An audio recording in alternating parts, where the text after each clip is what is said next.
Before we get started, I think it's appropriate we have a moment of silence for those people that lost their lives up in Waukesha from a person who shouldn't have been out of jail to begin with. So let's take a moment of silence and say a short prayer for those folks that were killed and those that are recovering.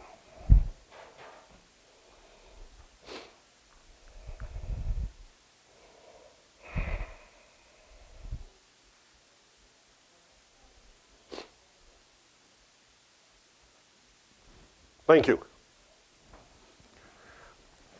Keith gave me a call the other day and asked if I would endorse him as well as introduce him here this evening. And I said, that's an easy one. And yesterday is one of the reasons it is an easy one, because of who his opponents will or may be in the election. But a little bit about Keith. As we all know, he was born and raised in Orland Park, and that's pretty rare. Born, raised, went to school here. We've all been here for a lot of years, but Keith's been here his whole life. Carl Sandburg High School graduate, Bachelor of Science in Aerospace Engineering. How did you get into a major like that? At Arizona State. I thought he majored in golf, but he went on and got his MBA at Duke. And he got better at golf. He went to another southern school. About 8 years in the Air Force, where he flew numerous combat missions in Iraq and served his country honorably and well.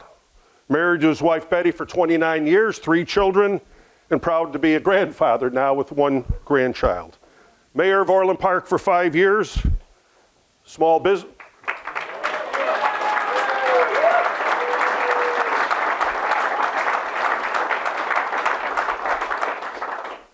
Small businessman and consultant. And frankly, that's quite a resume. Congratulations on your accomplishments so far, Keith. And there's one more coming, it looks like. I was acting mayor of the village of Orland Park when Keith was elected mayor. And I met Keith while conducting our transition from Mayor McLaughlin to Mayor Pekow. And we talked about policing in Orland Park, and that I didn't want to be village manager. I wanted to go back to the police department as soon as possible. So I asked him if he had any problems with the police or policing in Orland Park, because that's been my passion, policing for 48 years, 26 years as your chief. And he was very clear. He said, Tim, I never campaigned on policing at all in Orland Park. Not a word. He said, because policing in Orland Park is in good hands. And it's because of the many men and women of the Orland Park Police Department that it's in such good hands.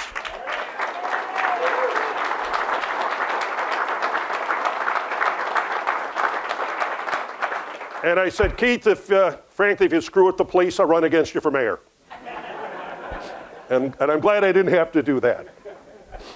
But like our former mayor, Mayor McLaughlin, Mayor Pekow has been very supportive of public safety in this community. And it's a high priority for you, I know, on behalf of our children and every resident and business people in Orland Park. And as you know, over the years, we've collected numerous awards for public safety in Orland Park. My last year in 2020, we ended the year as the safest community in the state based on violent crime for towns over 50,000. And that goes back.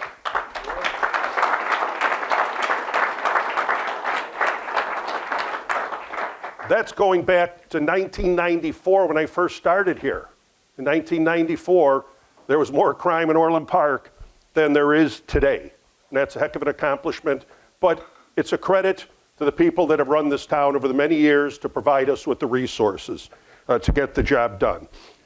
And after 48 years in law enforcement, I guess it's my expertise, and I do follow it closely. I do talk to our chief on a regular basis. I do have a radio in my home to monitor things from time to time. But I don't have to turn it on too often because I'm pretty satisfied with the way things are going.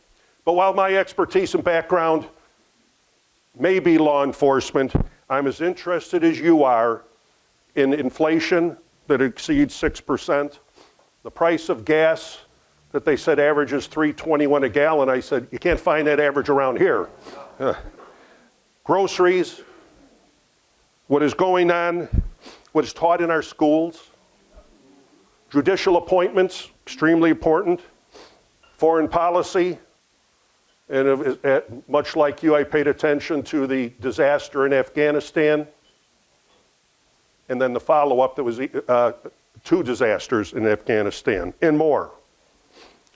But the progressive ideology of the opponents, of possible opponents of Mayor Pekow, as it relates to policing, as it relates to open borders, is of great concern to me and should be great concern to all of our community. I looked up the website of his possible opponents. Open borders. They propose open borders. And in fact, I think we have them right now.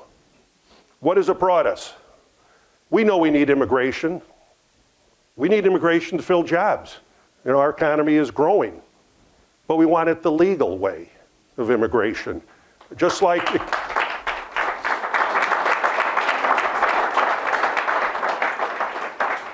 but I don't want criminals coming across the border. We have enough of our own. I don't want terrorists coming across the border any more than we have to. And I don't want fentanyl coming across the border, but we know it is.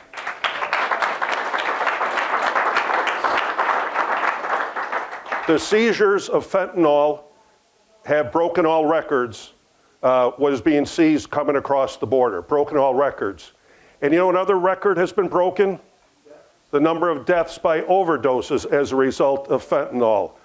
The open border policy is a disaster for all of us and for our country. That's reason number 1.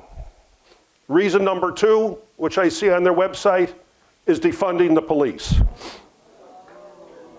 Now, that's why it was such an easy one. But it's a bigger picture. It's not just defunding the police. What we see in Cook County and many counties around the country is refusing to charge cases appropriately or charging cases. When I started in Orland Park, we seized maybe a gun a month. Now it's one every 5 days. Every 5 days, the officers are doing a great job. Seizing guns every 5 days. And we do often get the right charges of a class 4 felony. But what happens? First hearing, reduced to a misdemeanor. Next hearing, case is dismissed. And we are told that we're arresting the wrong people. You know, they want us to wait till they commit a robbery with that gun before they get serious about it. And we can't do that. No cash bail, which has already occurred in Cook County and will be statewide in another year. Or bail reform. This is all part of defunding the police. Bail reform and no cash bail is why 5 people are dead in Waukesha. Plain and simple. Plain and simple. So for just those 2 reasons, and the ones I mentioned before, it's an easy choice for me to be here and speak on behalf of Keith Pekow. We need more people like him in Congress. We need less of these people with this progressive ideology.